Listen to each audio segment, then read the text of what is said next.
Hello good morning friends. வாங்க இன்றைக்கி நம்ம எம்வி விலாக்ஸ் ஆஃப் மலர்விழி சேனலில் பார்க்க போகிறது சூப்பரான ஒரு ரஸ்க்கு வச்சு ஒரு ப்ரிப்ரேஷன் அல்வா தாங்க. ரஸ்க் அல்வா பாருங்கள். அதுக்கு ஒரு 7 பீஸு ரஸ்க் எடுத்திருக்கேன். 7 பீஸு தாங்க.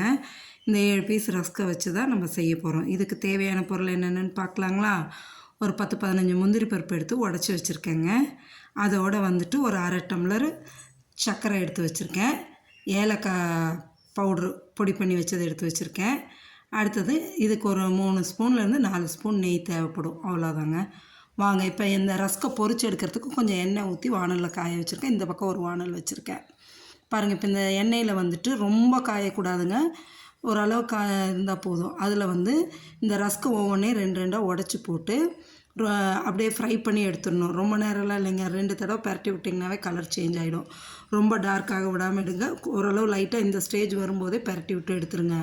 ஆறும்போது அதோட கலர் நல்லா டார்க்னஸ் வந்துடும். சரிங்களா? இதேமாரி நம்ம 7 பீஸ் வச்சுருக்க அந்த ரஸ்கையும் இந்தமாரி போட்டு 2 உடச்சி போட்டு எண்ணெயில் ஃப்ரை பண்ணி எடுத்துக்கலாங்க. எடுத்து ஒரு பிளேட்டில் வச்சுக்கிட்டு அந்த பக்கம் ஒரு வானல் வச்சுருக்கேன் இல்லைங்களா? அதில் 1 ஸ்பூன் நெய்யை விட்டு இந்த உடச்சி வச்சுருக்க முந்திரி பருப்பை போட்டு கோல்டன் ப்ரௌன் ஆகிற வரைக்கும் அப்படியே ஃப்ரை பண்ணி எடுக்க வேண்டியது தாங்க. சிம்பிளான டிஷ்ஷாக இருந்தாலும் ரொம்ப டேஸ்டியாக இருக்குங்க. யம்மியாக இருக்கும். மிஸ் பண்ணாமல் நீங்களும் ட்ரை பண்ணி பாருங்கள். சூப்பரான இந்த ரஸ்க் அல்வா ரொம்ப டைமெல்லாம் எடுக்காதுங்க. சீக்கிரமாக செஞ்சிடலாம். வீட்டில் இருக்கிற பொருளை வச்சு நம்ம குட்டி ஸ்கூல்லேருந்து வருதுன்னு வைங்களேன், அவங்களுக்கு செஞ்சு கொடுக்கலாம்.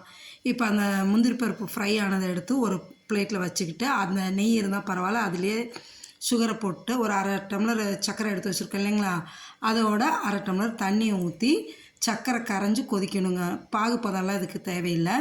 சர்க்கரை கரைஞ்சி கொதிக்கிற வரைக்கும் கிளறிட்டு இருக்க வேண்டியது தாங்க. கிளறிட்டு நம்ம அப்புறம் அடுத்தது பார்க்கலாம். இப்போ குழந்தைங்களுக்கு இந்தமாரி செஞ்சு கொடுக்கும்போது ரஸ்க்காக கொடுத்தா சில குழந்தைங்களாம் சாப்பிடாதுங்க. இப்படி செஞ்சு கொடுத்துட்டிங்கன்னா சூப்பராக என்ஜாய் பண்ணிவிட்டு சாப்பிடுவாங்கங்க.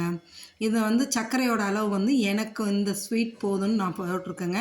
உங்களுக்கு வந்து இனிப்பு அதிகமாக வேணும்னா நீங்கள் இன்னும் கூட சர்க்கரை சேர்த்து போட்டு செஞ்சுக்கலாம். இந்த சர்க்கரையோட அளவை கூட்டுறதோ குறைக்கிறதோ நம்மளோட ஆப்ஷன் தாங்க. இப்போ நல்லா சர்க்கரை கரைஞ்சிட்டு கொதிச்சு வருது பாருங்களேன். லேசாக பிசு பிசுப்பு பதம் தான். அது வரும்போதே நம்ம என்ன பண்ணிடலான்னா ஏலக்காய் பவுடரு இப்போ இந்த இதில் போட்டுருங்க. ஏலக்காய் பவுடரையும் போட்டு கிளறிட்டு அந்த எண்ணெயில் பொரித்து எடுத்து வச்சுருக்கோம் பாருங்கள் ரஸ்க்கு, அதை பொடிக்கெல்லாம் வேண்டியது இல்லைங்க. மிக்சியில் போட்டு பொடிச்சு போட்டால் கொஞ்சம் சீக்கிரம் ஆகும் தான். ஆனால் நான் பொடிக்கலாம் இல்லைங்க. அப்படியே அந்த ரஸ்க் எடுத்து சீக்கிரம் போட்டுக்கலாங்க. உங்களுக்கு வந்துட்டு ப்ரெட் அல்வா செய்கிற மாதிரி தான். ப்ரெட் அல்வா வந்து கொஞ்சம் டைம் எடுக்கும். இது சீக்கிரம் ஆகிடும் குயிக்காக. அவ்வளோதான். இப்போ இதை போட்டு அப்படியே கிளறி விடுங்க. அந்த சக்கரை தண்ணி வந்து ஃபுல்லாக அந்த ரஸ்க்கு உறிஞ்சி எடுக்கும்போது நல்லா சாஃப்ட் ஆகிடுங்க. இந்த இடத்துல வந்து நீங்கள் ஃபுல் ஃப்ளேம் வைக்காமல் மீடியம் ஃப்ளேம் வச்சுக்கோங்க. வச்சுட்டு பொறுமையாக அப்படியே கிளறி கொடுத்துட்டே இருங்களேன். இந்தமாரி கிளறி கொடுக்கும்போது இந்த சக்கரை தண்ணியை ஃபுல்லாக அந்த ரஸ்க்கு இழுத்துருச்சுன்னு வைங்களேன், தானாக அப்படியே ஸ்மாஷ் ஆகி வந்துடுங்க.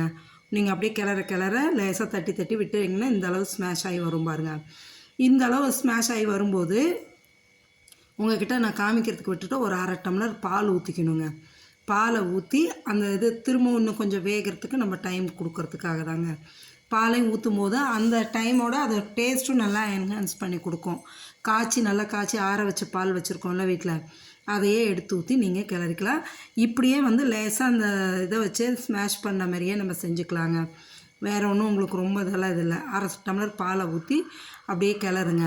நல்லா வெந்து வந்துடுங்க. வெந்து வந்ததுக்கப்புறமா இந்த பாலெல்லாம் இழுத்து அந்த 1 ஸ்பூன் நெய்யுமே அப்படியே இதாகுங்க. அப்போ வந்து நம்ம இன்னும் ஒரு 2 ஸ்பூன் நெய்யை ஊற்றி அப்படியே கிளறி எடுத்துட வேண்டியதாங்க. முந்திரி பருப்பை போட்டு